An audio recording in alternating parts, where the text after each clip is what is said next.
Друзья, перед тем, как вы начнете слушать, хотим сказать, что на нашем чердаке есть и короткие мистические истории. Их можно послушать в ТикТоке и на Бусти. А также на Бусти у нас есть интересная рубрика «Три слова». С вас 3 слова, с нас рассказ. Вы присылаете нам любые 3 слова, а мы пишем по ним рассказ и, конечно, упоминаем вас. Также у нас есть телеграм-канал. Все ссылки в описании.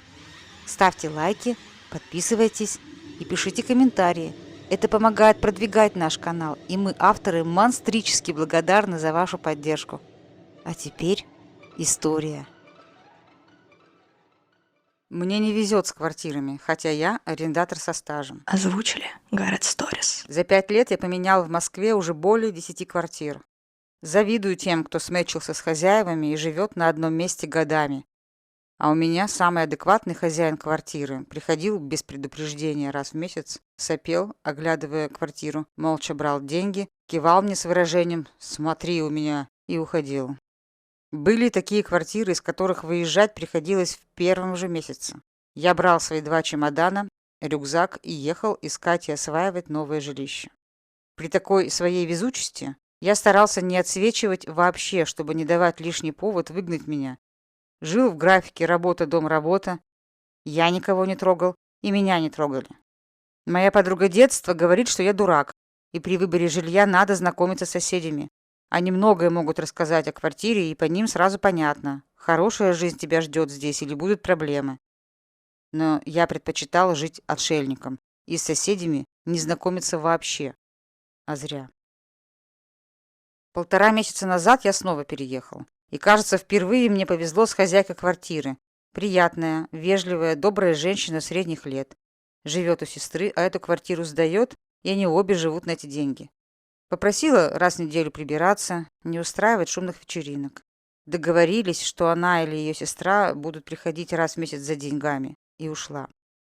Впервые с соседями я столкнулся через неделю после переезда. Я выходил из квартиры, а в соседнюю, шаркая и еле волоча ноги, мимо меня прошел дед. Мазнул взглядом, что-то буркнул, и все. От него ушел какой-то запах, смрад гниения. И сам он был неухоженный, немытый, в засаленной футболке, штанах, в сланцах на босу ногу. А еще грузная, плывшая жиром фигура. И я поморщился. Мерзко. Ну как можно себя до такого довести? Надеюсь, я не буду таким в старости. Потом я его часто видел на лавке у подъезда. Он курил и с тоской смотрел в землю. Не реагировал совсем ни на что. И, кстати, алкоголем от него не пахло. И пьющим я его не видел. А его жена была прям под стать деду. Нечесанные, немытые седые волосы паклями свисали на засаленный халат. Раздутые ноги, оплывшее лицо алкоголика. Но опять же, запаха алкоголя я не чувствовал. И еще поразили ее глаза. Они будто бы были не ее, молодые какие-то. И голос. Не старческий, уверенный, молодой, грудной. Старуха эта охотно шла на контакт. Расспрашивала меня, откуда я, о семье, о работе. Узнав, что я сирота, неожиданно ойкнула и подмигнула. Странно. Оживилась, когда я сообщил, что работаю дома, живу один. «Ну, значит, повезло нам с соседом», — закивала она. «Поможешь, если что, да и шуметь не будешь». А потом, приблизившись, громким шепотом сообщила, что прежние жильцы были очень шумные, да еще и с собакой, которая лаяла не переставая, а их с дедом вообще готова была загрызть заживо. Я снова уловил тот же запах гниения, что и от деда. Мне стало мерзко. И я, извинившись и сославшись на работу, закрыл дверь. Через 3 дня я возвращался от друга и встретил эту соседку. Она сообщила мне, что у нее умер дед, и она ждет у подъезда ритуальную контору. Следующую неделю она мне не давала покоя, постоянно дергала и просила помочь. А у меня горел проект, и я решил на время уехать к другу, чтобы спокойно поработать. Через 3 дня я вернулся домой. Около подъезда меня остановил какой-то мужик с пивом в руке. «Друг, подожди, ты 6-го из 36-й квартиры?» «Да, а в чем дело?» Я был уверен, что сейчас он попросит денег на бухло или сигарету. «Да ни в чем! Предупредить просто хочу!» Мужик приблизился ко мне. Пахнуло стойким перегаром. Да нет, не пивом единым жив этот мачо. Но, видимо, местный алкаш. Он протянул мне руку. «Марат! С первого этажа!» Он кивнул на окна рядом с подъездом. «Андрей», — представился я, — «и да, я из 36-й». Марат был старше меня лет на 5, а может на 10. Не умею определять возраст. С виду обыкновенный мужик, нормальный работяга, у которого работа, семья, пиво с мужиками у гаражей по пятницам. О чем предупредить хотел? «Ты осторожней с Ленкой!» Я удивился. С какой Ленкой? Потом меня осенило. Так ты, наверное, обознался. Все норм, бывает. Я похлопал его по плечу и сделал шаг к подъезду, но он схватил меня за рукав. «Я не обознался», — с нажимом проговорил он. «Ленка, твоя соседка». Я быстро сообразил, что он, видимо, говорит о квартире напротив. «Из 34-й, что ли? Так я не видел там никого». «Дурак!» — рявкнул Марат. 34-я пустует уже давно. Я про 35-ю квартиру рядом с тобой. Мне начинало все это надоедать. Я очень мало спал у друга. Единственное, что я хотел сейчас, это душ и спать. «Так, Марат, что тебе надо?» – раздраженно ответил я. «В 35-й живут старики какие-то. Жили, то есть там дед умер недавно. И нет там никакой Ленки. Говорю тебе, обознался ты, бывает». Я сбросил его руку и решительно шагнул к подъезду. «Я в курсе, что умер. Только он не дед. Ему 40», – бросил вслед Марат. Я обернулся, вопросительно посмотрел на него. «Да, и жене его, Ленке. 100 лет, наверное, может, больше. Не знаю, дед мне про нее еще рассказывал». Он вызывающе посмотрел на меня и продолжил. «Я родился и вырос в этом доме. Нас местных тут вообще никого не осталось, кроме меня и Ленки этой. И я-то не должен тут быть». «Так, Марат, ты пьян и несешь бред. Тут полно народу живет». «Полно? Только они все арендаторы, как и ты. И одни бабы только, понял? Ни одного мужика тут, кроме нас с тобой, нет сейчас. Можешь проверить». Я реально устал от этого, Марат. «Бред все это. Иди, проспись, потом расскажешь». Тут я хмыкнул. «Если вспомнишь». Тут Марат схватил меня за руку, резко притянул к себе и, дыша перегаром в лицо, совершенно трезвым голосом прошипел. «Дурак! Я же спасти твою грёбаную жизнь хочу!» Я стал вырывать руку. Куда там? Железная хватка оказалась у этого алкаша. Не замечая моих дерганных движений, он продолжал шипеть. «Короче, глаза раскрой, Андрюха! Ленка только на моей памяти 4 мужиков похоронила, и каждый раз все одинаково происходит. Соблазняет их, потом свадьба. А дальше эти мужики буквально за год превращаются в развалину и говорить перестают. Она вместе с ними тоже вроде дряхлеет, а глаза и голос прежними остаются. Сечешь, и живо все соображает. А потом они дохнут, а Ленка молодеть начинает. Очень быстро молодеть. И заодно присматривать себе нового мужика. А ты там рядом». Я наконец-то вырвался и быстро вошел в подъезд. Дурдом. Старуха соблазняет. Фу, гадость какая. Марат вслед крикнул. «Будут вопросы, я в 5-й живу». Зайдя в квартиру, я пошел в душ.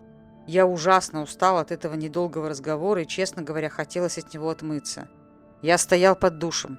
Вода текла по лицу, а я вспоминал глаза этой старухи, слышал ее молодой не по годам голос. В конце концов, окончательно уговорив себя, что все это бред, я уснул. Всю следующую неделю я работал над проектом. Старуха иногда стучала в дверь, но я притворялся, что меня нет. Иначе не даст работать. А потом подошел день оплаты аренды. Пришла сестра хозяйки. Попросила звать ее Наташей. Я решил расспросить ее поподробнее и пригласил на чай. Она не отказалась. Наташа рассказала мне, что вообще-то эта квартира не ее сестры. Это квартира их родителей. И в ней много чего неприятного произошло. Папа их загулял. На этих словах Наташа помрачнела и кивнула в сторону соседей. С Ленкой вон и загулял. Мы так и не поняли, как можно было променять маму на эту, прости господи.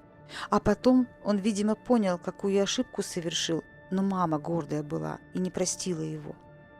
А у папы довольно скоро инсульт случился.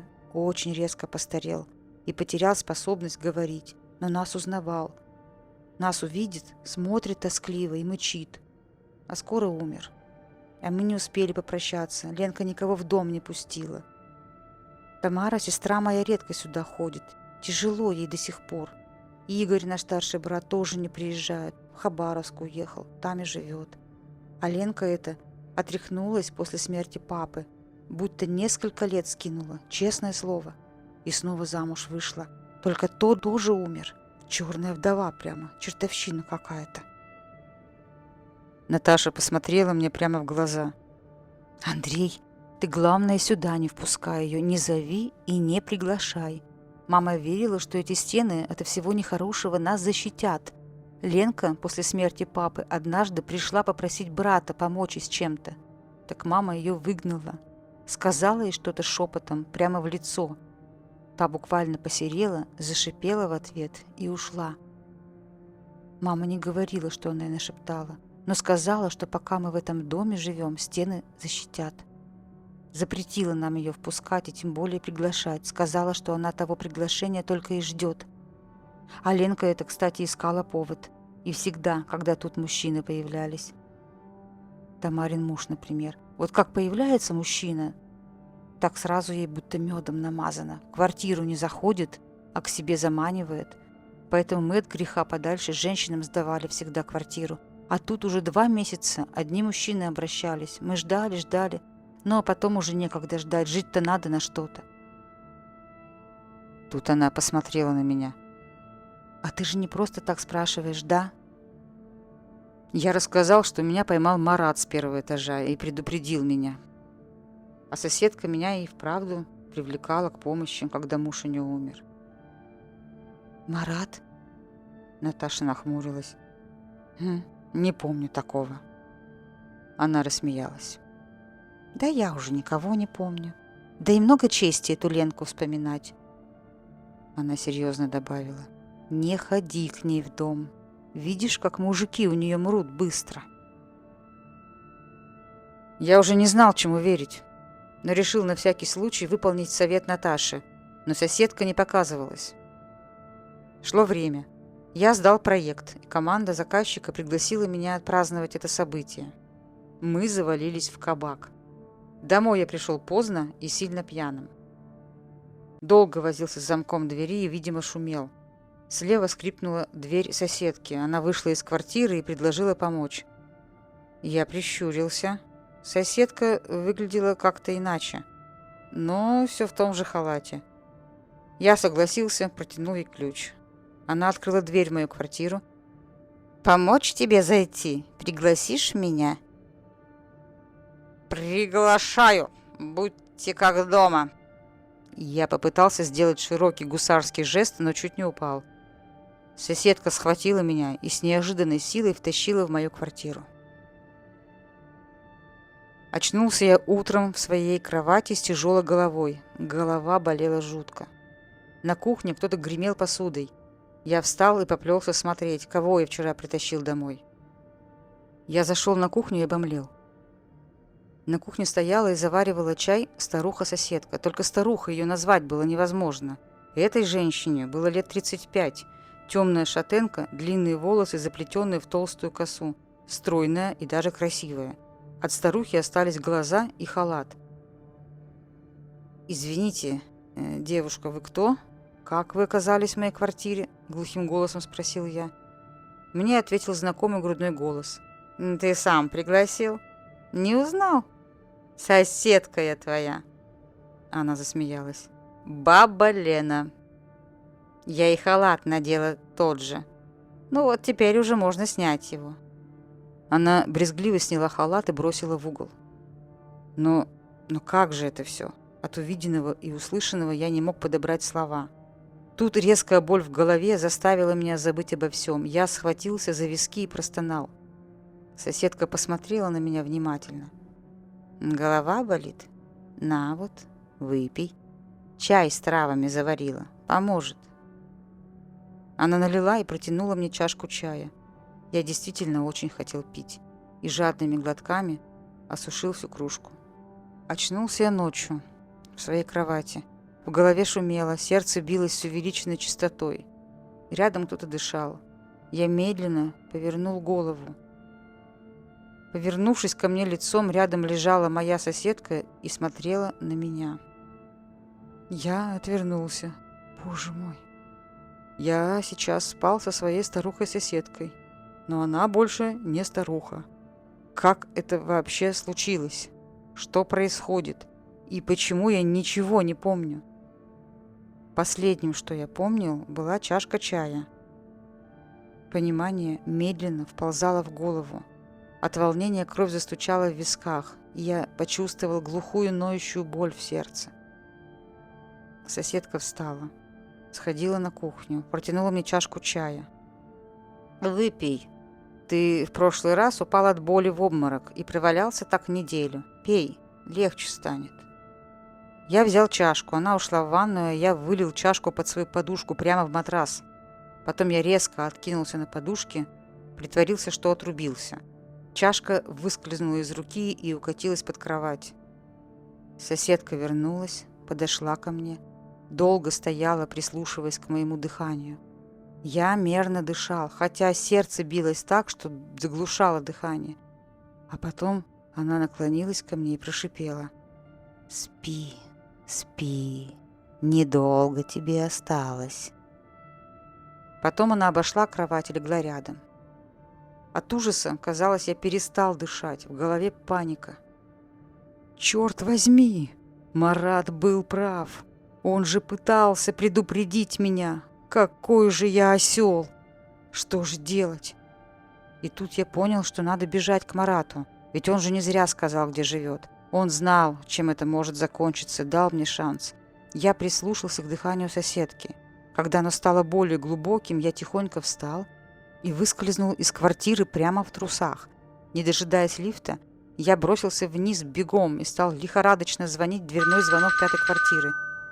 Тут мне послышалось, что где-то наверху стукнула дверь, а потом загудел лифт. Кто-то ехал вниз. Я отчаянно заколотил в дверь Марата кулаком. Наконец дверь открылась. На пороге стоял сонный Марат. Увидев мое лицо, он тут же проснулся. «Заходи», — быстро сказал он. Буквально втащил меня в квартиру, захлопнул дверь. Какое-то время мы стояли оба у двери, прислушиваясь. Не услышав никаких посторонних звуков, мы прошли в комнату. Марат сходил на кухню за пивом, притащил 2 бутылки, одну сунул мне. Я посмотрел на бутылку. Странное пиво. Не видел никогда такого. «Это спецзаказ», — заметив, как я разглядываю бутылку, объяснил он. «Пользуюсь привилегиями. Я в органах работаю на самом деле, а сюда переехал, потому что развожусь». Марат снова кивнул на свою бутылку. «Бутылки разные, тебе покрепче дал. Ты, Андрюха, белый весь. Хоть заикаться перестанешь. Пей давай и рассказывай, что стряслось». Я сделал глоток, потом еще один. Меня трясло. «Ты был прав. Ты во всем был прав. Она другая совсем, понимаешь? И она поет меня какой-то хренью, я не помню ничего. И я слабею, я еле к тебе прибежал». Марат сделал глоток из своей бутылки. «Вы все меня не слушаете, и каждый раз все по одному сценарию. Надоело даже». «Прости, друг», — с отчаянным раскаянием повинился я. «Только кто же в это поверит?» «Ну, это я могу понять. А верить надо». «Ну да, верить надо. Иначе ничего не получится». Раздался от двери знакомый грудной голос. «Когда вы верите, эмоции ярче, воспоминаний больше. Слышал выражение «вся жизнь перед глазами пронеслась»? Вот вы от ужаса и вспоминаете все ярче и в деталях все, что боитесь потерять».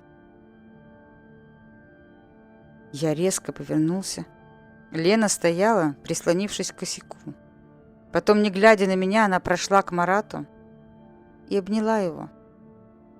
«Сценарий тебе надоел, милый. Зато он работает. А как говорят, работает, не трогай». Я перестал что-либо понимать. Марат обнял соседку в ответ и поцеловал. Потом повернулся ко мне. Я хотел рвануть в сторону двери, но ноги меня не слушались. Марат усмехнулся. «И не пытайся. Напиток высшей категории. Паралич гарантирован». Я действительно не мог двигаться. Все слышал, видел, понимал. Но тело меня больше не слушалось. Марат расслабленно сел на диван. Лена села на подлокотник около него. «Тебе же, Андрюха, чуть-чуть осталось продержаться. И не достали бы мы тебя.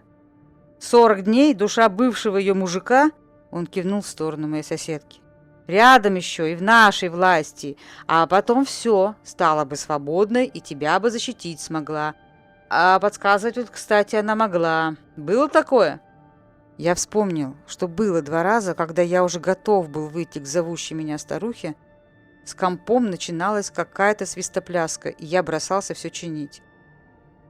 Марат внимательно смотрел на меня. «Было. Знаю», — он сделал глоток. «Ты, наверное, хочешь знать, кто мы такие. Ну и, конечно, банальный вопрос, который все задают. Что, черт возьми, здесь происходит?» Передразнил он меня. Марат вздохнул. «Да ничего необычного не происходит. Мы просто хотим жить и не хотим умирать, как и все вокруг. А для этого надо питаться. Вот в этом наше отличие. Питаемся мы несколько иначе». Марат посмотрел на меня и расхохотался в голос. «Нет, мы не едим людей. Мерзость какая, фу!» Он кивнул в сторону моей соседки. «А Ленка обыкновенная ведьма, нам помогает. Неплохие коктейли делает, а?» Поднял он бутылку и подмигнул мне. «А мы взамен ей жизнь и молодость продлеваем». Он снова расхохотался. «Иногда, если заслужит». Марат повернулся к Ленке. «Ленок, принеси-ка».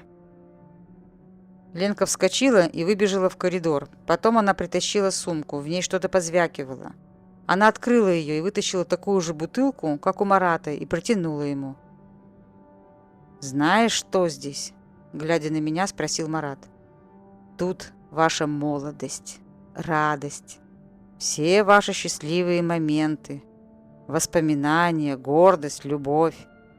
Словом, вся ваша опора, без которой вы не можете жить. Мы пьем все это, а вы, люди, теряете смысл, начинаете заживо гнить». Перед моими глазами мелькнул мой сосед, дед, от которого шел какой-то трупный запах. «Как правило, первым не выдерживает сердце», — добавила Ленка. «А после чая так почти сразу инсульт». Марат кивнул ей. «Чем ярче и счастливее человек, тем больше запаса пищи. Самый яркий был хозяин твоей квартиры, его очень любили. И он любил тоже. Запасов после него на 10 лет хватило, а вот предыдущий скучный был, одинокий. Ты тоже не купался в любви, замороженный какой-то внутри, серый, но на месяца 3 хватит. А еще я люблю, когда вы сопротивляетесь, а я вас все равно ломаю. Пищи так не больше, но зато интереснее процесс». Марат открыл бутылку, которую ему дала моя соседка. «Ну вот, Андрюха, теперь ты все знаешь», — он улыбнулся. «Тебе пора». И он сделал глоток. Мир погрузился в темноту. На кухне за столом друг напротив друга сидели 2 женщины средних лет и молчали. Наташа всхлипнула. Я же его предупредила. Она закрыла лицо руками и тихо заплакала. Тамара, глядя на нее, твердо сказала. Предупредила. А дальше выбор за самим человеком. Он сам должен найти решение и смысл своей жизни. Да если это решение, Том... Есть, Наташа. По крайней мере, одно, и ты его тоже знаешь. Человек должен найти внутри опору и смысл, для чего жить ему. И, как ни странно, нужно просто иногда отдать себя в жертву, но ради другого, кого любишь всем сердцем. И после такой жертвы, что ни делай с человеком, он все выдержит, потому что именно это смысл, его жертва. И именно этот смысл станет его опорой, и сломать его эти монстры не смогут. Тамара взяла заплаканную Наташу за руку. как сделал наш Игорь после маминой смерти.